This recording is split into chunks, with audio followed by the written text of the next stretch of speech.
1991. Ciudad de México. Una mujer de 71 años termina de cantar y baja los brazos despacio, como si le pesaran toda la vida que ha vivido sin permiso.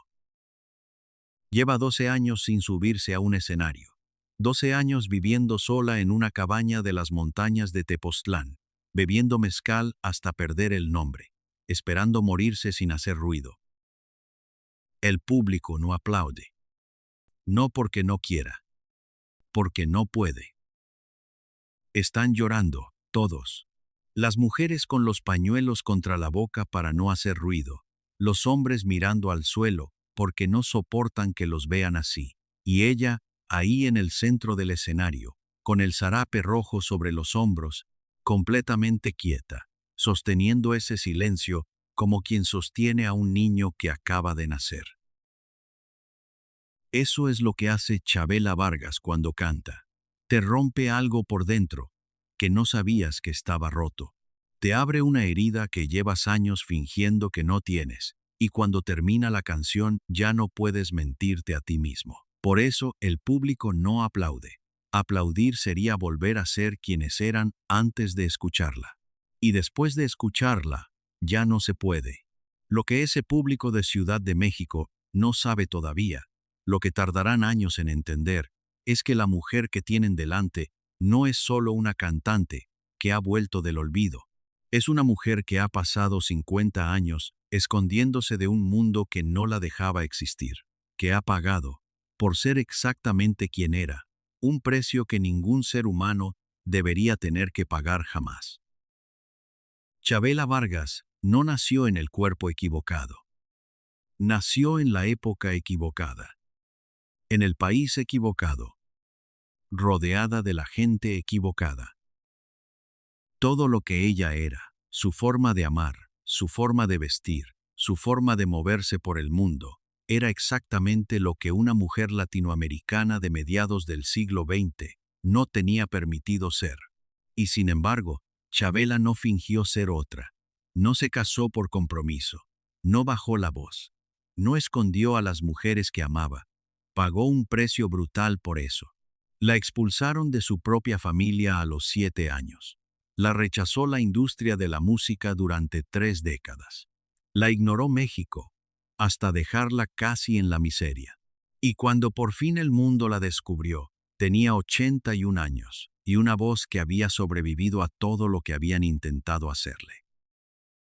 Esto que estás viendo es la historia de cómo una niña abandonada por sus propios padres, en una casa ajena, en un pueblo ajeno, con una maleta y una foto que no se atrevía a mirar, se convirtió en la voz más libre que ha tenido jamás América Latina. Es la historia de los 12 años en que desapareció del mundo, de los amores que tuvo que esconder, o de la noche en que el público no pudo aplaudir, y de la frase que pronunció a los 81 años, en una entrevista que se publicó en España, que cambió para siempre la forma en que el continente entero la iba a recordar. Antes de que termine este video, vas a descubrir por qué una mujer que vivió 50 años escondiéndose terminó siendo el símbolo de libertad más poderoso de toda América Latina. Vas a entender qué pasó realmente en aquella cabaña de las montañas durante 12 años de silencio, y vas a saber qué fue exactamente lo que cantó la noche en que el público no pudo aplaudir. Quédate, porque lo que viene a continuación no se cuenta en ningún documental oficial. Lo primero que hay que entender, antes de cualquier otra cosa, es lo que está en juego en esta historia, porque esta no es solo la biografía de una cantante. Esta es la historia del precio exacto que se paga por ser uno mismo en un mundo que ha decidido, antes incluso de que tú nazcas, lo que tienes que ser. Es la historia de una mujer que durante 50 años tuvo que elegir entre dos cosas imposibles. O fingía ser lo que la sociedad esperaba de ella, y se traicionaba a sí misma cada minuto del día. O era ella misma, y aceptaba que la familia la dejara, que la industria la apartara, que el éxito le llegara, si es que le llegaba alguna vez, demasiado tarde. Chavela Vargas eligió la segunda opción, Y este video es lo que pasó cuando la eligió. Antes de que el mundo la conociera, antes del zarape rojo, antes de las cantinas de Ciudad de México, antes de Frida Kahlo y de Pedro Almodóvar y del Olimpia de París, había una niña. Se llamaba Isabel Vargas Lizano. Había nacido en Costa Rica el 17 de abril de 1919, en un pueblo pequeño llamado San Joaquín de Flores. Y desde muy temprano hubo algo en ella, algo que ni siquiera ella sabía nombrar todavía, que sus padres no podían soportar. América Latina, en los años 20, era un mundo cerrado, católico hasta el hueso. Una sociedad que tenía un libreto exacto para cada mujer que nacía dentro de ella, y ese libreto no admitía variaciones. La mujer se casaba, la mujer tenía hijos, la mujer obedecía, la mujer iba a misa, la mujer no levantaba la voz, la mujer no usaba pantalones.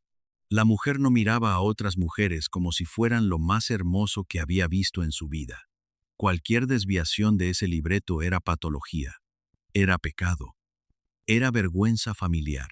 Y a las niñas que daban señales tempranas de no encajar en el libreto, América Latina tenía maneras muy concretas de tratarlas. Algunas familias las casaban a la fuerza, otras las metían en conventos. Las menos afortunadas, las que tenían familias que no soportaban ni siquiera el roce con la diferencia, hacían algo más sencillo. Se deshacían de ellas. Pero para entender cómo una niña abandonada por sus propios padres en Costa Rica se convirtió en la voz más libre de toda América Latina, hay que volver al principio. Hay que volver a una tarde de 1926, en una casa de un pueblo pequeño, en que dos personas dejaron a su hija de 7 años, con unos parientes lejanos, y se dieron la vuelta para no regresar jamás. San Joaquín de Flores en los años 20 era un pueblo de calles de tierra, de iglesias blancas, de cafetales que se extendían hasta donde alcanzaba la vista. Los Vargas Lizano eran una familia de clase media-baja, ni pobres ni ricos, lo suficientemente respetables como para que importara mucho lo que dijeran los vecinos. El padre se llamaba Francisco, la madre se llamaba Herminia. Y cuando nació la pequeña Isabel, en abril de 1919, fueron 2 meses de alegría tibia en una casa que esperaba un hijo varón, y se había encontrado con otra niña. A Isabel la trataron al principio como se trataba entonces a las niñas: vestidos, cintas en el pelo, lecciones de catecismo. Pero algo, desde muy temprano, no terminaba de funcionar. La niña se quitaba los lazos, no quería ponerse los zapatos blancos. Cuando jugaba con los otros niños del pueblo, prefería estar con los varones, corriendo por los cafetales, subiéndose a los árboles, peleando con palos como si fueran espadas. Y cuando llegaba a casa con la ropa rasgada y las rodillas sangrando, Herminia la miraba como se mira a un enigma incómodo, y le decía: «Tú no eres como las otras niñas». Lo decía sin cariño, lo decía con miedo. Hay un detalle de aquellos años, recogido en las pocas entrevistas que Chabela dio sobre su infancia, que cuenta más que cualquier otra cosa. Cuando los vecinos venían de visita, cuando se acercaba alguien importante, sus padres la escondían. Literalmente, la metían en el cuarto del fondo. Le decían que se quedara callada, que no saliera. Le tenían vergüenza, una vergüenza específica, una vergüenza que no sabían explicar, pero que sentían cada vez que miraban a su propia hija. Esa niña con esa forma de mirar, con esa manera de moverse, con esa voz grave que ya tenía a los 5 años, una hondura que asustaba. Esa niña no era lo que ellos esperaban. Esa niña era un problema.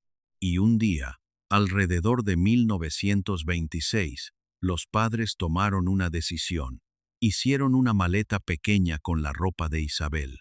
Metieron dentro una foto de ellos dos, doblada por la mitad. Le dijeron a la niña que se iba a casa de unos tíos por unos días. Subieron a un tren, llegaron a otra casa, dejaron la maleta en el suelo. dejaron a la niña al lado de la maleta y se fueron. No volvieron en una semana, no volvieron en un mes, no volvieron en un año. No volvieron nunca. Aquí, antes de seguir, hay que detenerse, porque esto es lo más brutal de toda la historia y merece toda la lentitud que merece lo brutal. No hubo guerra, no hubo pobreza extrema, no hubo enfermedad terminal, no hubo catástrofe que justificara aquella decisión. Francisco y Herminia Vargas Lizano simplemente eligieron no quedarse con su hija. La trasladaron, como se traslada un mueble incómodo. La depositaron en otra casa, como se deposita un paquete, y siguieron con sus vidas, como si nunca hubiera existido. ¿Qué precio tiene eso? ¿Qué precio paga una niña de 7 años cuando se da cuenta, mes tras mes, de que las dos personas que la trajeron al mundo no van a volver a buscarla? ¿Qué precio paga un cuerpo pequeño cuando entiende, por primera vez, que el amor no es algo que te toca por nacer, sino algo que te puede ser retirado sin explicación? Chavela Vargas pasó el resto de su vida intentando responder a esa pregunta. La buscó en el alcohol, la buscó en los amores imposibles, la buscó en las cantinas de Ciudad de México y en los hoteles vacíos de México y en las habitaciones donde dormía sola con un vaso de mezcal sobre la mesilla. La buscó en cada canción de desamor que cantó, porque el desamor era el único lenguaje que su cuerpo había aprendido a hablar de niña. Nunca la encontró, nunca supo por qué la habían dejado. Pero esa búsqueda desesperada y hermosa de una respuesta que nadie le iba a dar, es lo que produjo todas sus canciones. Cada vez que Chavela cantaba Macorina, cada vez que cantaba Paloma Negra, cada vez que cantaba La Llorona, lo que estaba cantando, debajo de las palabras, era esa misma pregunta. ¿Por qué te fuiste sin decirme nada? ¿Por qué me dejaste? ¿Cómo se aprende a vivir cuando los primeros que se fueron los que tenían que quedarse? Hay una frase que Chavela repitió toda su vida, en cada entrevista, en cada documental, cada vez que alguien le preguntaba por su infancia. Una frase corta, sin adornos, dicha con esa voz suya, que parecía hablar desde el fondo de una cueva. La frase es esta: yo no tuve infancia. Tuve una maleta. Una maleta. Una maleta pequeña, de cuero gastado, con la ropa que sus tíos le habían dado los primeros días, porque la que sus padres habían dejado se le había quedado pequeña enseguida. Dentro de esa maleta había una foto, la foto de Francisco y Herminia, doblada por la mitad. Chavela la guardó toda su infancia. La llevó consigo cuando los tíos la enviaron a una escuela. La llevó cuando, años más tarde, cogió el barco rumbo a México. La llevó hasta el final. Pero hay un detalle que aparece en uno de los pocos testimonios fiables sobre su niñez y que es Chavela entera. Nunca la miraba. La foto estaba ahí, doblada, cerrada, sin abrir, como una herida que se sabe que existe pero que no se quiere ver. Toda su vida, Chavela tuvo aquella foto y nunca la desdobló. Toda su vida llevó dentro de sí mismo el rostro de los dos seres humanos que la habían abandonado, y nunca pudo, ni de adulta, ni de famosa, ni de vieja, soportar volver a verlos. Esa foto doblada que no se mira es la imagen más exacta que hay de la herida central de Chavela Vargas. La herida que la convirtió en quien fue, y la herida que nunca se le cerró. En la casa de los tíos, en aquel pueblo de Costa Rica que ya no era el suyo del todo, la niña Isabel se hizo adolescente. Los tíos no eran malas personas, pero tampoco eran sus padres. Le daban de comer, le daban un techo, la mandaban al colegio, pero la trataban con una distancia educada, como se trata a un huésped que se queda más tiempo del previsto. Y la niña aprendió, muy pronto, que los afectos son frágiles, que pueden retirarse sin previo aviso, que confiar en que alguien se va a quedar es la primera estupidez que un cuerpo aprende a no cometer. Lo que nadie supo en aquella época, lo que ni siquiera la propia Isabel se atrevía a nombrar todavía, era que dentro de ella había algo más, algo que se sumaba al abandono y lo complicaba todo. Le gustaban las mujeres, le habían gustado siempre, desde que tenía memoria, antes incluso de tener palabras para nombrarlo. La forma en que una vecina caminaba, el cuello de una compañera de escuela, la risa de una mujer adulta que llegaba al pueblo en coche y se quedaba un fin de semana. Eso le hacía algo por dentro que ella no podía explicar y que no se atrevía a contar, porque sabía, sin que nadie se lo hubiera dicho con esas palabras, que aquello era exactamente lo que sus padres habían intuido en ella desde niña. Aquello era lo que le tenía vergüenza. Aquello era la razón, secreta y nunca confesada, por la que la habían dejado. Crecer así, con esa certeza no demostrada pero permanente, es lo que más adelante explicaría todo. La forma de Chabela de cantar el desamor, su rabia escondida detrás del mezcal, su incapacidad para creer, ni siquiera en los momentos de mayor éxito, que alguien la quería de verdad y por mucho tiempo. Cuando una niña aprende a los 7 años que ni sus propios padres pudieron quedarse con ella, no hay después en su vida un solo amor adulto que pueda convencerla del todo de que se va a quedar. Pero aquí ocurre algo importante, y hay que decirlo claro, porque va a marcar todo lo que viene después. Chabela no se quebró, se replegó, sí, aprendió a desconfiar, sí, empezó a beber muy joven, sí, pero no se rompió por dentro de la manera en que el sistema esperaba que se rompiera. No aceptó ser la niña que sus padres habían rechazado. No aceptó casarse con el primer hombre que le ofrecieran para cumplir el libreto de su pueblo. No aceptó. Y así, a los 17 años, en 1936, Isabel Vargas Lizano hizo lo único que se le ocurrió que le iba a permitir seguir viviendo. Cogió aquella maleta de niña, con la foto doblada que nunca había mirado, salió de la casa de los tíos sin avisar a nadie, y compró un pasaje para México. México, en 1936, era el corazón cultural de toda América Latina. Era la ciudad a la que iban los artistas que querían existir de verdad, los escritores que huían de pueblos pequeños, los músicos que sabían que ningún otro lugar del continente les iba a dar lo que necesitaban. Era una ciudad enorme, ruidosa, peligrosa, llena de cantinas con olor a tabaco y a mezcal, llena de calles donde se mezclaban los obreros con los pintores, los políticos con los toreros, las prostitutas con las cantantes. Y a esa ciudad llegó, en autobús, una muchacha costarricense de 17 años que no conocía a nadie, que apenas tenía dinero para una semana de pensión y que llevaba consigo una maleta y una determinación que ni ella misma sabía todavía de dónde venía. Lo primero fue sobrevivir. Isabel se buscó un cuarto de pensión en el centro histórico, una habitación con una cama de hierro, una mesa, una palangana. Pagaba con lo poco que había podido reunir, y cuando se le acabó el dinero, hizo lo que hacían tantas otras mujeres jóvenes que llegaban a México sin contactos.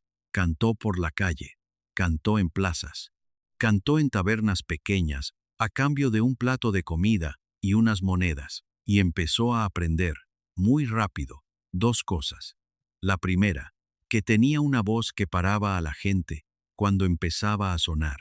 La segunda, que en aquella ciudad podía ser, por fin, lo que en Costa Rica nunca le habían dejado.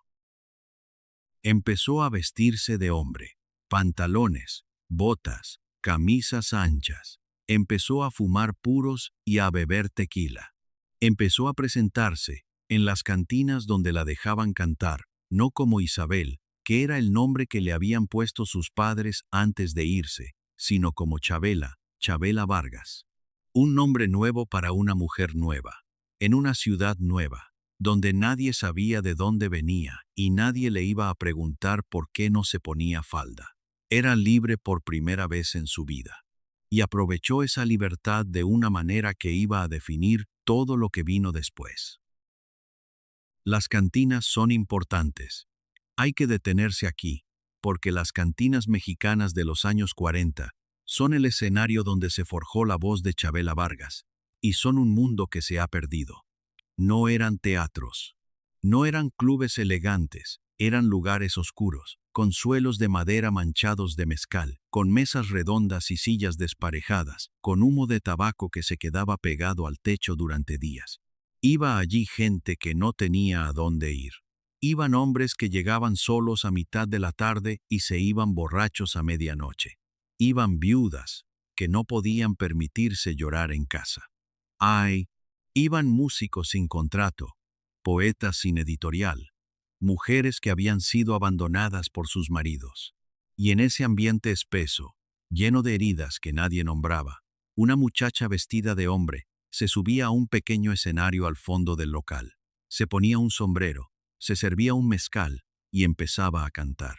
Lo extraordinario fue lo que ocurría en aquellos lugares cuando Chabela cantaba.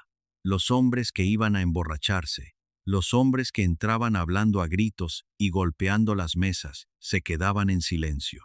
No por cortesía, no porque alguien les hubiera pedido callarse. Se callaban porque no podían hacer otra cosa. Aquella voz les ponía en contacto directo con su propio dolor. Les abría una herida que llevaban años fingiendo que no tenían. Y descubrían, allí, en una cantina del centro de México, escuchando a una mujer vestida de hombre cantar canciones que normalmente cantaban solo los hombres, que esa mujer cantaba el desamor de los hombres, mejor que los hombres. Eso es lo que hacía a Chabela tan irresistible y tan incómoda al mismo tiempo. Los hombres mexicanos llevaban siglos cantando rancheras de despecho, canciones de mujeres que se habían ido, de amores que habían roto el corazón, de borracheras que duraban hasta el amanecer. Era el género más masculino que existía en el continente. Y de pronto, llegaba esta mujer que vestía como ellos, que bebía como ellos, que cantaba sus canciones, como si las hubiera escrito ella misma, y lo hacía con una verdad que ningún hombre se atrevía a tocar. Porque cuando un hombre cantaba una ranchera de despecho, había siempre, debajo de la canción, una pose, un orgullo herido pero protegido. Cuando Chabela cantaba esa misma canción, no había pose. Había la pura herida abierta. Había el abandono real. Había aquella maleta de Costa Rica, con la foto doblada, que nunca se miraba. Lo que nadie sabía en aquellas cantinas era de dónde sacaba ella esa autoridad para cantar el dolor. Pero el público lo sentía en los huesos. Y así, poco a poco, a lo largo de los años 40 y los primeros años 50, Chabela Vargas dejó de ser una desconocida y se convirtió en algo más, una figura, un personaje del que se hablaba en la noche mexicana, una mujer a la que había que ir a ver al menos una vez antes de morirse. En unos minutos vamos a descubrir exactamente qué pasó cuando aquella figura empezó a llamar la atención de la gente más importante de México, y por qué la mujer, que iba a convertirse en su mejor amiga, en su amante, en su cómplice, era la pintora más famosa de América Latina. Pero antes, hay que entender el escenario. Hay que entender qué tipo de mujer era Chabela en aquellos primeros años de fama. El zarape rojo apareció pronto. No fue casualidad, no fue capricho. El zarape, en México, era prenda de hombre. Lo usaban los rancheros, los trabajadores del campo, los charros. Las mujeres no usaban zarape. Y Chabela, una tarde de no se sabe qué año exacto, decidió que ella sí. Lo compró en un mercado, lo dobló sobre su brazo, y la siguiente vez que se subió al escenario lo llevaba puesto. Era una declaración hecha sin palabras, hecha solo con tela, hecha solo con el gesto de poner sobre los hombros de una mujer una prenda que la sociedad había decidido que era de hombre. Era Chabela diciendo, sin decirlo, yo soy lo que quiero ser, y vais a tener que aguantarme.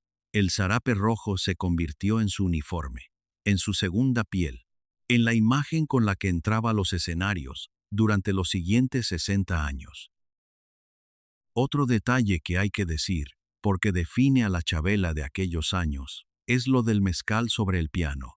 Cuando ella cantaba en las cantinas, y luego en los locales un poco más grandes a los que empezó a acceder a finales de los 40, siempre había un vaso de mezcal sobre el piano. No era atrezo, no era pose, era mezcal de verdad, y ella se lo bebía. Se lo bebía a tragos largos entre canción y canción. Algunas noches se bebía media botella antes del último tema. Y sin embargo, cuando empezaba a cantar, no había temblor, no había arrastre, no había la voz pastosa de una borracha. Había aquella voz suya, profunda y limpia, que parecía salir de algún lugar al que el alcohol no podía llegar. La gente se preguntaba cómo lo hacía. La verdad incómoda, era que el alcohol no era para cantar. El alcohol era para soportar todo lo demás. ¿Cuánto tiempo puede aguantar una persona viviendo a contracorriente del mundo entero antes de necesitar algo que la anestesie? Chabela aprendió muy pronto la respuesta. No mucho. El alcohol llegó casi a la vez que el zarape rojo. Llegó como compañero, como muleta, como una manera de seguir siendo ella misma, sin que el peso de no encajar la aplastara cada noche. Iba a ser su amigo y su enemigo durante 40 años. Iba a darle valor para subirse a escenarios donde nadie como ella se había subido antes, y casi iba a matarla. Pero hay algo que la historia oficial de la música mexicana no recoge, algo que no aparece en los documentales bien peinados, algo que pertenece más a las leyendas de la noche mexicana que a los archivos. Chabela, en aquellos años, tenía amigos. Y los amigos que tenía no eran cualquiera. Era el círculo más libre, más brillante y más peligroso de todo México. Era el grupo de Frida Kahlo y Diego Rivera. Eran los pintores que estaban inventando la identidad visual del país. Eran los intelectuales que discutían el futuro de la izquierda latinoamericana.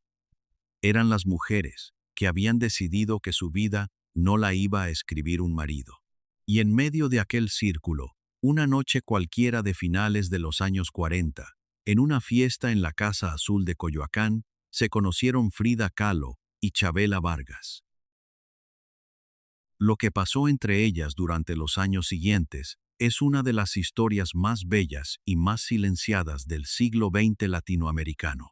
Hay que contarla con cuidado, porque ni Frida ni Chabela la confirmaron del todo en vida, pero los que estuvieron cerca de ellas la dieron por hecho.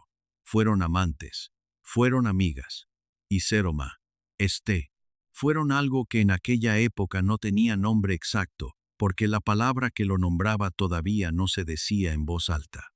Frida ya estaba casada con Diego.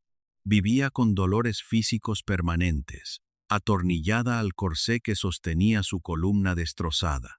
Chabela tenía 25 años menos que el dolor de Frida, y 30 años menos que su prestigio. Pero entre ellas, desde la primera noche, hubo un reconocimiento mutuo que no necesitó traducción. Eran dos mujeres que vivían exactamente como querían vivir en un mundo que no se lo permitía. Que se encontraran era inevitable. Frida, en aquellos años, era ya una figura mundial. Su pintura empezaba a viajar por Europa. Su historia personal, su accidente de tranvía a los 18 años, sus operaciones, su matrimonio tormentoso con Diego, era objeto de fascinación. Y Chabela entró en su casa y en su vida como entra una hermana que llega años tarde. Hay fotografías de aquellos años en la Casa Azul. Frida en la cama, con sus collares pesados y sus flores en el pelo, riéndose. Chabela al lado, con el zarape rojo, sosteniéndole un cigarrillo. Las dos se quedaron mirándose en algunas de esas fotos, durante segundos eternos, antes de que el fotógrafo apretara el disparador. Quien las haya visto en vida, sabe qué había en esas miradas. Hubo una noche, contada años después por la propia Chabela, en una entrevista, que resume mejor que ninguna otra cosa lo que aquellas dos mujeres significaron una para la otra. Frida, que llevaba meses muy enferma, Le pidió a Chabela que se quedara a dormir en la Casa Azul. No había nada raro en la petición. Aquellos años, Chabela se quedaba allí muchas veces. Pero esa noche, según contó, Frida le dijo una frase que Chabela repitió hasta el final de su vida.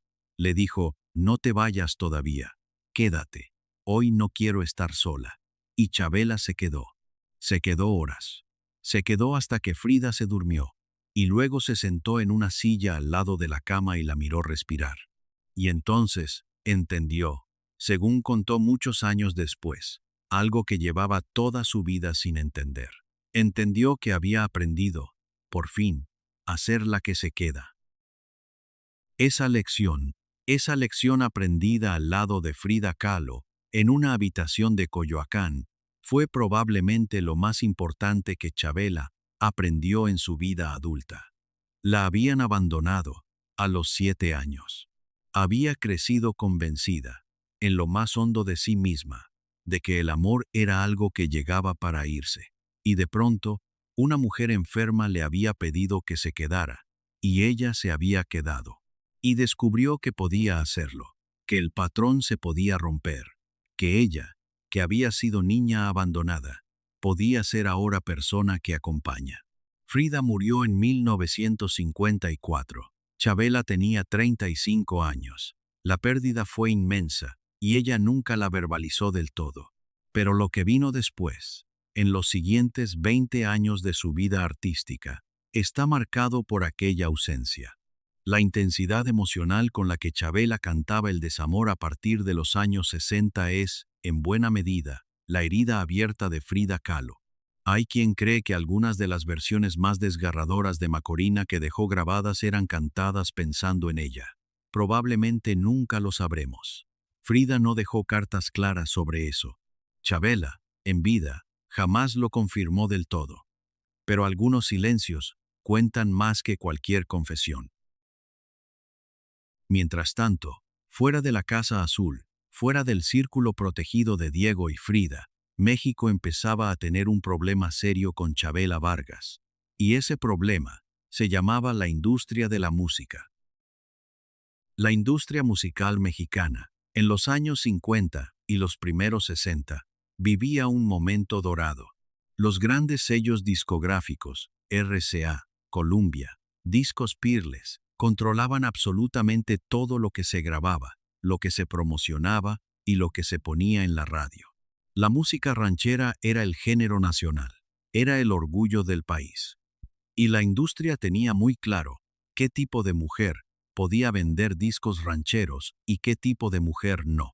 La mujer que vendía discos era femenina, llevaba vestidos, se peinaba con tirabuzones o con peinados elaborados, hablaba con voz dulce, cantaba canciones de amor heterosexual.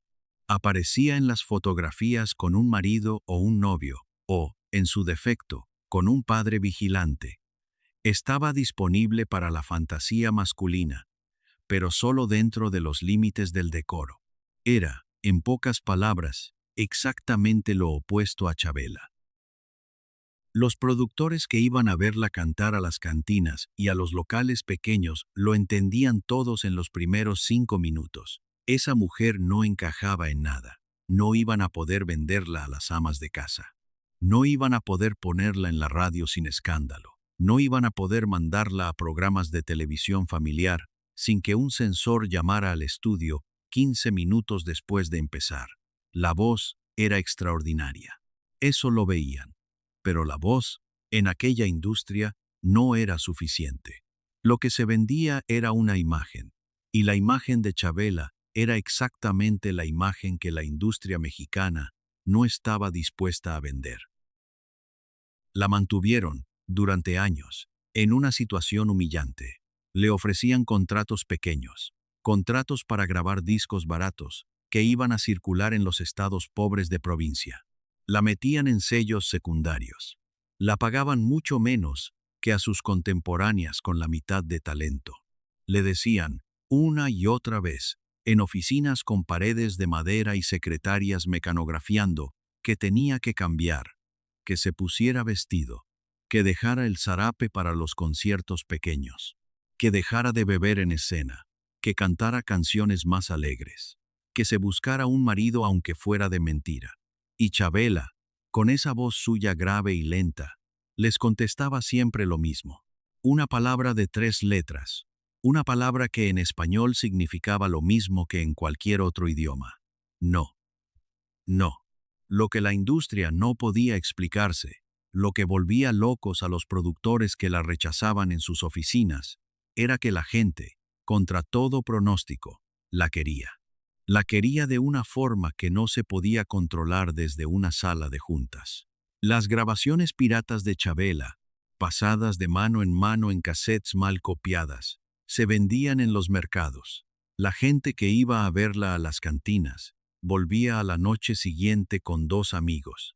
Las pocas emisoras de radio independientes que se atrevían a poner sus canciones, recibían cartas de oyentes pidiendo más. Era un fenómeno paralelo a la industria oficial. Una popularidad subterránea, que crecía sin permiso y sin promoción. Eso, en lugar de hacer que la industria reconsiderara, la enfureció todavía más. Los productores cerraron filas. Los sellos grandes dejaron de devolverle las llamadas. Los programas de televisión la borraron de sus listas. Era una mujer que vendía sin ellos. Y eso, para un sistema que se sustentaba en controlar quién podía vender, era una insolencia que había que castigar. Y aquí es donde el silencio se convierte en algo físico, algo que pesa. Porque mientras Chabela seguía siendo, en los círculos íntimos, una de las voces más respetadas de América Latina, fuera de esos círculos, era cada vez más invisible. Llegaron a finales de los años 60, los años en que muchas de sus contemporáneas se hacían millonarias con discos masivos y giras internacionales, con su carrera estancada en los márgenes. Tenía 45 años, tenía 50. Tenía una de las voces más originales que había producido el continente, y vivía, materialmente, peor que cuando había llegado a México con 17 años. El alcohol, que durante años había sido compañero, empezó a ser otra cosa, empezó a ser refugio, empezó a ser una manera de no estar. Hay que decirlo claro, sin moralina, porque el alcoholismo de Chabela Vargas no fue una debilidad de carácter, no fue un vicio, no fue lo que la prensa moralista de aquellos años intentaría vender. Fue la respuesta de un cuerpo y de una mente que llevaban 4 décadas aguantando una presión para la que ningún ser humano está diseñado. Fue la anestesia que Chabela usaba para soportar el peso de vivir siendo lo que era en un país que no la aceptaba. No la justifica, la explica. Y es importante que el narrador, aquí, tome partido. Porque el sistema que la rechazó, el sistema que durante décadas se negó a darle un escenario digno, una grabación digna, un trato digno, ese sistema tiene una parte de responsabilidad en cada botella que ella abrió en aquellos años. Bebía mezcal, bebía tequila, bebía cualquier cosa que pudiera pagar. Empezaba a beber al mediodía y terminaba al amanecer. A finales de los años 60, los amigos que la conocían empezaron a notar que algo se estaba rompiendo. Llegaba tarde a los conciertos. A veces, no llegaba. Las pocas grabaciones de aquellos años muestran una voz que, aunque seguía siendo poderosa, estaba empezando a oxidarse, y Chabela lo sabía. Sabía perfectamente lo que le estaba pasando, pero no podía parar. Porque parar de beber significaba enfrentarse, sin escudo, a todo lo que el alcohol le había estado escondiendo. Significaba volver a la habitación interior donde estaba la maleta de niña con la foto doblada que nunca se atrevía a mirar. Y eso, en aquel momento, era un sitio a donde no podía ir. A principios de los años 70, Chabela tocaba fondo. Ya casi nadie en la industria la llamaba. Vivía de actuaciones cada vez más esporádicas, en lugares cada vez más pequeños. Los amigos del círculo de Frida iban muriendo o iban dejando de buscarla. Diego Rivera había muerto en 1957. Frida, hacía casi 20 años.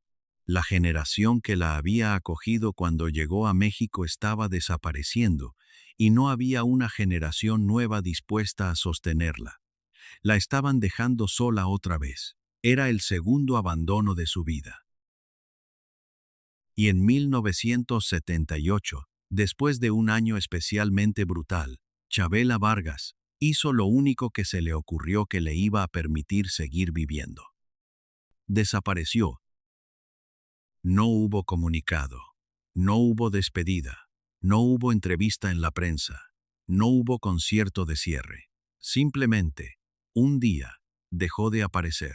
Tenía 58 años. Estaba arruinada. Estaba físicamente destrozada por el alcohol. Pesaba menos de lo que había pesado nunca, y sin que nadie lo supiera, hizo el equipaje, cerró la puerta de su casa de Ciudad de México y se fue a las montañas. Tepoztlán está a unas 2 horas en coche al sur de Ciudad de México, en el estado de Morelos. Es un pueblo viejo, encajado entre montañas verticales, montañas que parecen muros. Las casas son bajas, de adobe, con tejados rojos. El aire en Tepoztlán es distinto al de la capital. Está más limpio, es más frío al amanecer. Y en 1978 era el lugar perfecto para desaparecer, porque allí no iba nadie y nadie preguntaba quién eras. Chavela alquiló una cabaña pequeña en las afueras del pueblo. Una cabaña sin teléfono, sin vecinos cercanos, con una sola habitación, una cocina mínima, un patio donde crecían un par de árboles viejos. Y allí, sin avisar a nadie, sin decirle a nadie a dónde se iba, Chavela Vargas se enterró en vida. 12 años. Pero antes de seguir adelante con esos 12 años de silencio, antes de descubrir lo que pasó realmente en aquella cabaña, conviene que sepas que todo lo que estás viendo en este video, toda esta investigación, este tipo de historias de mujeres a las que la historia oficial enterró, es exactamente lo que hacemos en este canal. Si te suscribes ahora, no te vas a perder ninguno de los próximos videos. Y los siguientes ya están en preparación. Pero no te vayas todavía, porque lo más impactante de la historia de Chavela está justamente en lo que viene a continuación, en lo que pasó en aquella cabaña. 12 años. 12 años son 4.380 días. Son 104.000 horas. Son 6.200.000 minutos. Son una eternidad cuando llevas 30 años llenando cantinas con tu voz y de pronto te encuentras viviendo en silencio en una cabaña en las montañas. ¿Qué hace una mujer en una situación así? ¿En qué piensa al amanecer cuando se da cuenta de que nadie la espera, de que nadie la va a llamar, de que nadie va a venir a buscarla? Lo que sabemos, por las pocas cosas que Chavela contó después, es esto. Los primeros meses fueron los peores. Bebía constantemente. Pasaba días sin salir de la cabaña. Comía poco. Dormía a horas raras. La voz, durante aquellos primeros meses, se le fue, no físicamente. Estaba ahí, intacta, dentro del cuerpo, pero ella no la usaba, no cantaba, ni para sí misma, ni en la ducha, ni mientras hacía cualquier cosa, como si hubiera decidido que aquella parte de ella había muerto, como si estuviera haciendo el luto por la cantante que había sido y que ya no iba a volver a ser. Y luego pasaron las semanas, y luego pasaron los meses, y luego llegó el primer año entero sin cantar, y Chavela, en algún momento, empezó a sentir el silencio de una manera distinta. No solo como ausencia, también como espacio, como una habitación vacía, donde por primera vez en su vida no había nadie diciéndole quién tenía que ser, sin productores, sin prensa, sin público, sin amigos del círculo de Frida juzgando lo bien o lo mal que estaba envejeciendo su carrera, sola, profundamente sola. Y por primera vez, esa soledad no era el abandono de los 7 años. Era otra cosa. Era una soledad elegida. Hay una imagen que conviene fijar bien, porque es el corazón de esta parte del video. Chavela, con 60 años, sentada en el patio de la cabaña al amanecer, con una taza de café entre las manos, mirando cómo la luz iba subiendo por la pared de la montaña que se levantaba enfrente. Las montañas de Tepoztlán son muros verticales de roca verde.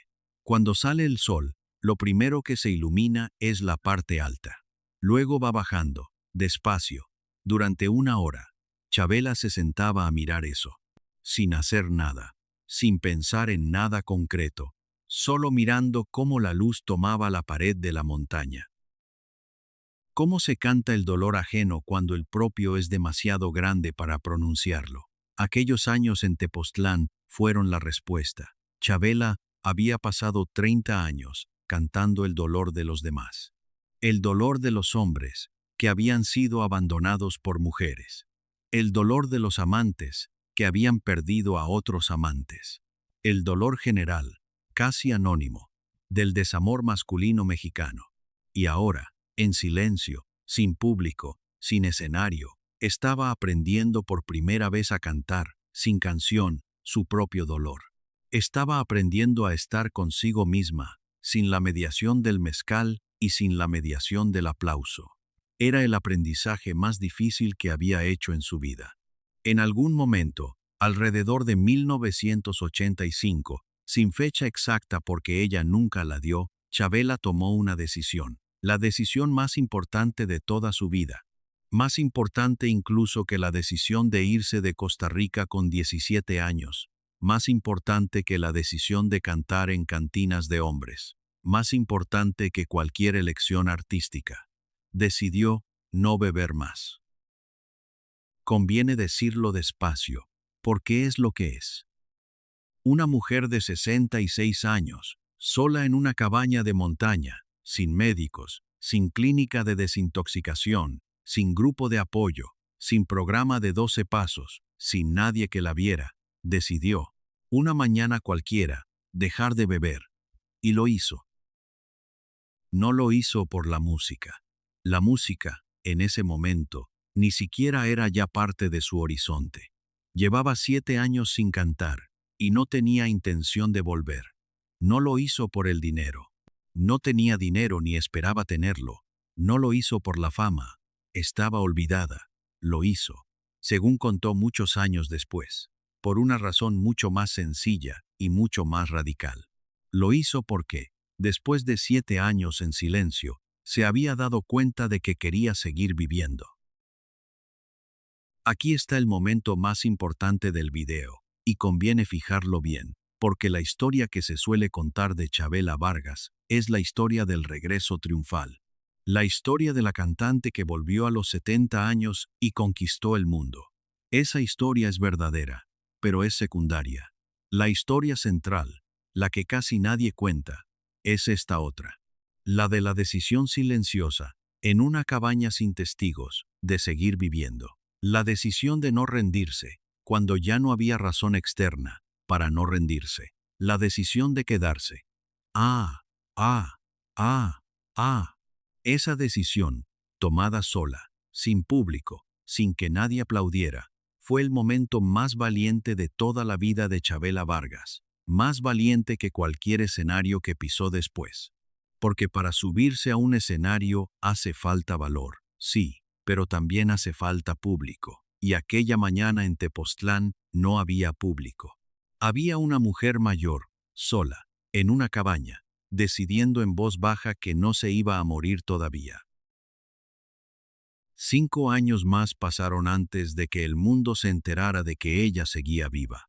5 años, en los que Chabela, sobria por primera vez en 40 años, empezó a recuperar partes de sí misma que daba por perdidas. Volvió a cocinar, volvió a leer, volvió a salir a caminar por los senderos de las montañas de Tepoztlán. Y un día, lentamente, casi con vergüenza, empezó a cantar otra vez, sola, en el patio de la cabaña. Versos sueltos, estribillos que recordaba desde joven. Su voz volvió como vuelven las cosas que han estado mucho tiempo guardadas, más áspera al principio, más lenta, pero también más honda, más verdadera. La voz que iba a conquistar al mundo a partir de los 70 años, no era la voz de los años 50. Era una voz que había pasado 12 años en silencio y había salido del otro lado sabiendo cosas que la voz original no sabía. 1991. Alguien, un amigo, alguien cuyo nombre la historia no ha conservado con suficiente claridad, alguien que sabía dónde estaba viviendo Chabela y que se había mantenido en contacto durante aquellos años en los que ella no quería ver a nadie, le hizo una propuesta. Iba a haber una pequeña actuación en Ciudad de México, un local íntimo, no un gran teatro, algo casi privado. Querían saber si ella se atrevía, si quería volver. Chabela Vargas tenía 71 años. Llevaba 12 años sin subirse a un escenario. La industria que la había rechazado en los años 60 ya no se acordaba de ella. Pero algo, una mañana cualquiera de aquel año, la hizo decir que sí. Cogió el zarape rojo, que había sobrevivido en una caja durante todos los años de Tepoztlán, lo dobló sobre el brazo y bajó de la montaña. El concierto fue en un local pequeño del centro de Ciudad de México. Había unas 200 personas. Curiosos. Algún periodista cultural. Algunos viejos amigos del círculo artístico que se habían enterado por el boca a boca. Era, en términos comerciales, un evento mínimo. En términos históricos, era el regreso al mundo de una de las voces más originales del siglo XX latinoamericano, después de 12 años de exilio voluntario. Pero nadie en la sala, ni el público, ni los técnicos, ni la propia Chabela, sabía todavía la dimensión de lo que estaba a punto de ocurrir. Salió al escenario despacio. Llevaba el zarape rojo sobre los hombros, una camisa blanca, los pantalones oscuros, los zapatos planos, el pelo blanco recogido, la cara sin maquillaje. Cualquiera que hubiera visto fotografías suyas de los años 50 habría tardado un instante en reconocerla. El cuerpo era más pequeño, las manos más arrugadas, los ojos más hundidos, pero cuando se paró delante del micrófono y miró al público, había algo en aquella mirada que el alcohol y los años de silencio habían pulido en lugar de gastar. Una calma absoluta, una autoridad sin esfuerzo. La mirada de alguien que ya ha estado en el fondo del pozo y ha vuelto a subir y por tanto ya no le tiene miedo al pozo. Hubo un primer acorde de guitarra y luego empezó a cantar. No se sabe con certeza cuál fue la primera canción de aquel regreso. Algunas crónicas dicen que fue Macorina, otras dicen que fue Paloma Negra, otras hablan de La Llorona.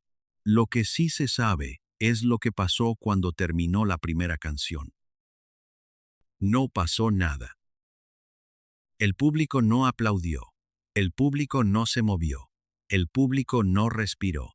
Era ese silencio absoluto que solo existe en dos lugares de la vida humana, en los velorios y en los conciertos donde algo sagrado acaba de ocurrir. Chabela esperó. Miró al público. El público la miró a ella. Y entonces, la gente empezó a llorar. Las mujeres primero, luego los hombres, no con sollozos, no con escándalo, con un llorar callado, casi avergonzado, de quien no se esperaba ese golpe. La gente lloraba porque acababa de escuchar a una mujer de 71 años cantar como si la canción dependiera de cantarla bien, y como si su vida dependiera de la canción. Lloraban porque acababa de pasar algo en aquella sala que la mayoría no había sentido nunca antes en un concierto. Lloraban porque algo les acababa de ser revelado y todavía no sabían qué era. Aquella noche, en aquel local pequeño de Ciudad de México, en septiembre de 1991, terminó el exilio de Chabela Vargas. La mujer que había desaparecido a los 58 años acababa de volver a los 71, y ya nada iba a ser igual. Lo que vino después tiene algo de cuento de hadas, escrito por un dios injusto, porque Chabela Vargas, que había pasado 50 años cantando para que nadie la escuchara, iba a pasar los siguientes 20 años cantando para que la escuchara el mundo entero. La noticia del concierto se corrió rápido. Periodistas que habían sido testigos del regreso escribieron crónicas. Las grabaciones empezaron a circular. Nuevos productores, esta vez sí, llamaron a la puerta. Y en 1992 llegó la persona que iba a cambiar definitivamente la dimensión internacional de su carrera. Pedro Almodóvar la descubrió. Almodóvar era ya, en 1992, uno de los directores más reconocidos de Europa. Tenía debilidad por las mujeres con vidas complicadas. Tenía obsesión por las voces que cargaban historia. Y cuando alguien le pasó una grabación de Chabela cantando Piensa en mí, Almodóvar lo entendió de inmediato. Lo que él había estado buscando para sus películas, esa voz exacta que pudiera contener todo el desamor y toda la dignidad y toda la rabia y toda la ternura del mundo en 3 minutos, lo había encontrado. La invitó a España, la presentó al público europeo, la incluyó en sus películas. Piensa en mí se hizo legendaria gracias a La flor de mi secreto. En el último trago hizo llorar a media Europa. Y de repente, una mujer, a la que la industria mexicana había desechado durante 40 años, se encontró siendo aclamada en los teatros más prestigiosos del continente europeo. Actuó en el Olympia de París. El Olympia era el santuario sagrado de la canción francesa. Allí habían cantado Edith Piaf, Jacques Brel, los grandes nombres de la música del siglo XX. Y allí, una noche, se subió Chabela Vargas con su zarape rojo. El público parisino, que en su mayoría no entendía las letras de las canciones rancheras, la aplaudió de pie durante 10 minutos antes de que ella empezara a cantar. Lo entendían, sin entender. Sabían quién tenían delante. Actuó en el Carnegie Hall de Nueva York. El Carnegie Hall, el otro santuario, esta vez del lado anglosajón, lleno hasta arriba. Una mujer de 80 años, en uno de los escenarios más exigentes del mundo, cantando ranchera mexicana ante un público mayoritariamente americano que se había enterado de su existencia por las películas de Almodóvar. La crítica del New York Times la describió como una de las experiencias más intensas de un escenario en años. Era la frase que 40 años antes la industria mexicana había sido incapaz de pronunciar. Y en torno al año 2000, con 81 años, en una entrevista que iba a aparecer en la revista española Interview, Chabela Vargas hizo lo que nunca había hecho públicamente. Lo dijo en voz alta. Lo había dicho en privado. Lo habían sabido los amigos íntimos. Lo habían intuido los millones de personas que la habían escuchado cantar el desamor con esa autoridad antinatural que ella tenía. Pero nunca, en 81 años de vida, había hecho una declaración pública sobre quién era. Y aquella tarde, en aquella entrevista, cuando la periodista le preguntó por sus relaciones con las mujeres, Chabela contestó, sin titubear. Dijo que era lesbiana. Dijo que siempre lo había sido. Dijo que nunca lo había escondido. Simplemente nunca lo había explicado, porque no tenía que explicárselo a nadie. Y dijo una frase que recorrió América Latina como un terremoto silencioso. La frase exacta fue esta: las mujeres nos pertenecemos unas a las otras. Hay que detenerse aquí, porque esa frase merece ser entendida en todo su peso. En el año 2000, en gran parte de América Latina, ser lesbiana seguía siendo un escándalo. Seguía siendo material de chiste cruel, de rechazo familiar, de despido laboral, de violencia callejera. La Iglesia Católica seguía pronunciándose contra las personas homosexuales con un lenguaje que no había cambiado mucho desde el siglo XIX. Las parejas del mismo sexo no podían casarse en ningún país hispanohablante.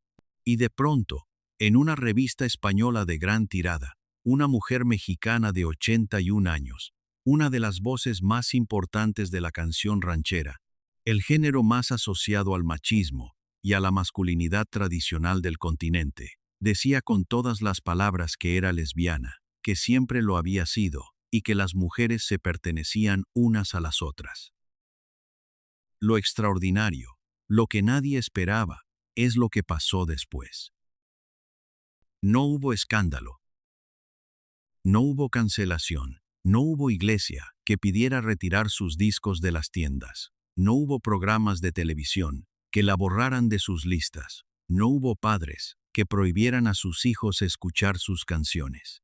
Ocurrió exactamente lo contrario. Aquella declaración convirtió a Chavela Vargas, en cuestión de semanas, en algo que ni ella misma esperaba ser.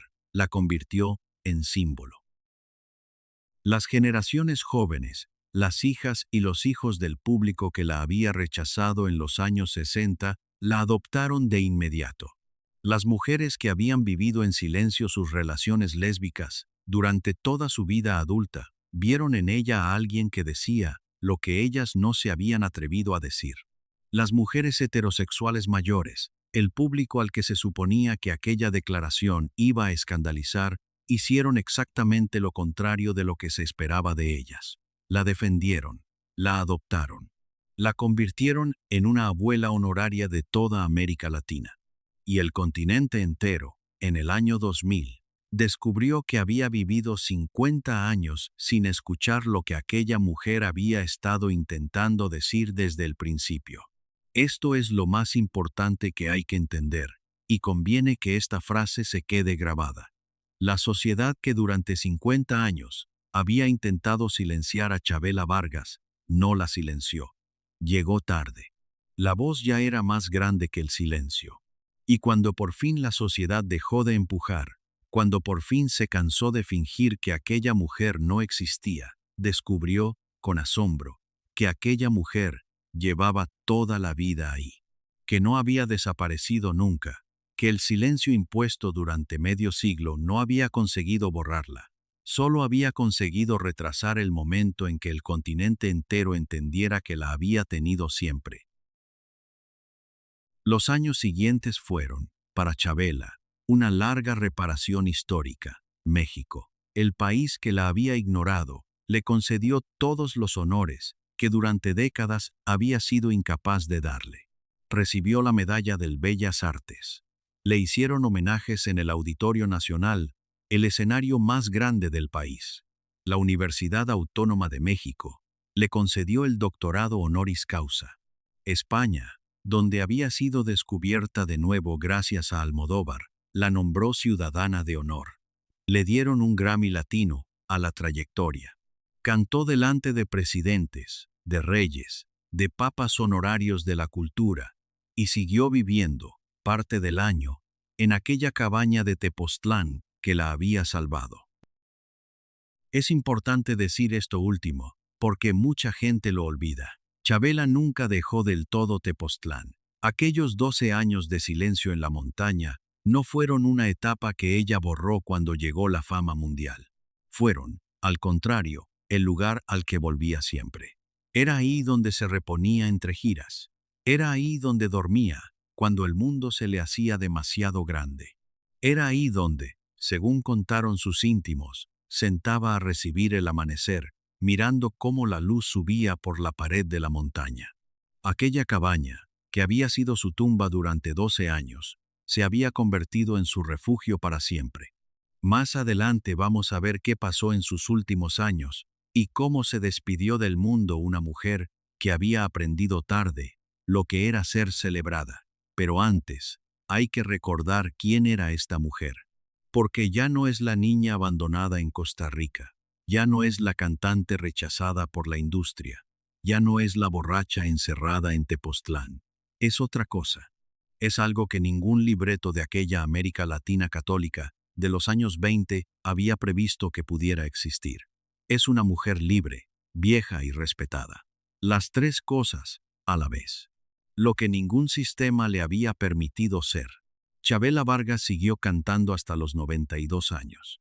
Esa cifra, leída así, parece exagerada. Pero es verdad, daba conciertos, subía y bajaba escenarios. Iba a México, a España, a Argentina, a Cuba. Cantaba con la voz cada vez más rota, pero también cada vez más exacta. Porque las canciones de despecho de la vejez no necesitan agudos, necesitan vida vivida. y de eso ella tenía más que nadie. En sus últimos años, su sola presencia en un escenario era ya un acontecimiento. Llegaba con bastón. Tenía que sentarse en un sillón antiguo que le ponían siempre en el centro de la escena. Pero cuando empezaba a cantar, no había bastón ni sillón ni edad. Había aquella misma voz, oxidada por la vida pero indestructible, diciendo las palabras como si las acabara de descubrir. El 5 de agosto de 2012, en un hospital de Cuernavaca, no muy lejos de aquella cabaña de Tepoztlán, que tanto había significado para ella, Chabela Vargas murió. Tenía 93 años. Lo que pasó después tiene algo de justicia que llega muy tarde, y por eso resulta más conmovedora todavía. El presidente de México decretó 3 días de luto nacional. Las calles del centro de Ciudad de México se llenaron de flores. Los velatorios se hicieron en el Palacio de Bellas Artes, el lugar más alto que un artista mexicano puede ocupar al morir. Se celebraron homenajes en La Habana, en Madrid, en Buenos Aires, en Bogotá. Almodóvar voló desde Madrid para despedirla. Y por las calles del Distrito Federal, en aquellos días, se vieron mujeres mayores caminando solas con flores en la mano, mujeres de la generación que la había escuchado a escondidas en los años 50, mujeres que habían comprado sus discos pirata en mercados de provincia, mujeres que la habían defendido cuando nadie la quería. Iban a despedirse de ella como se despide a alguien a quien se debe algo importante. ¿Qué precio tiene vivir siendo exactamente quien eres en un mundo que no lo acepta? Ese era el precio. Casi un siglo de vida. 12 años, en una cabaña, sin testigos. La maleta de niña con la foto doblada que nunca se atrevió a mirar. Los amores que no pudo nombrar en voz alta hasta los 81 años. Las cantinas donde tuvo que cantar porque los teatros no la querían. Las décadas de invisibilidad. Y al final, casi como compensación tardía, un país entero llorándola por las calles.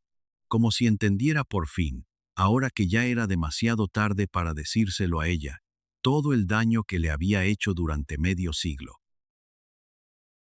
Y aquí volvemos al principio. Volvemos a aquella noche de 1991, en aquel local pequeño de Ciudad de México, donde el público no pudo aplaudir, porque estaba llorando.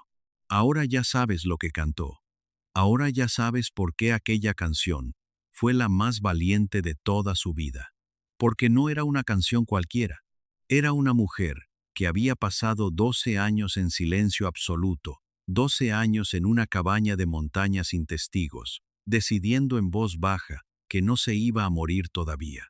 Y que cuando volvió, cuando bajó otra vez al mundo, no volvió pidiendo perdón, no volvió suavizando la voz, no volvió disculpándose por haber existido como había existido, volvió cantando. Volvió cantando con la misma voz grave de siempre, vestida con el mismo zarape rojo de siempre, sin haberse arrepentido de nada. Y el público de Ciudad de México, aquella noche, entendió por fin lo que durante 50 años no había sido capaz de entender.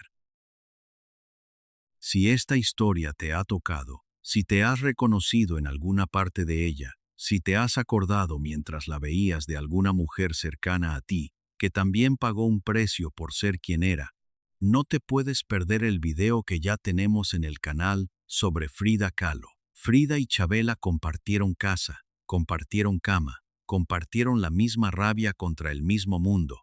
La historia de Frida es la otra cara exacta de la historia que acabas de ver. Está aquí en el canal. Y si te has suscrito ahora, no te lo vas a perder.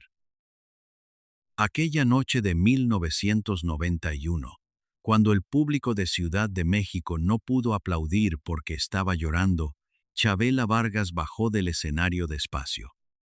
Cogió su zarape rojo. No dijo nada. No hacía falta. Había pasado 50 años, siendo silenciada por un mundo que no la entendía. Y en 3 minutos de canción, había dicho todo lo que ese mundo le había impedido decir. Así es como se gana una guerra que nadie te declaró. Sobreviviendo el tiempo suficiente para que el mundo entienda que estaba equivocado.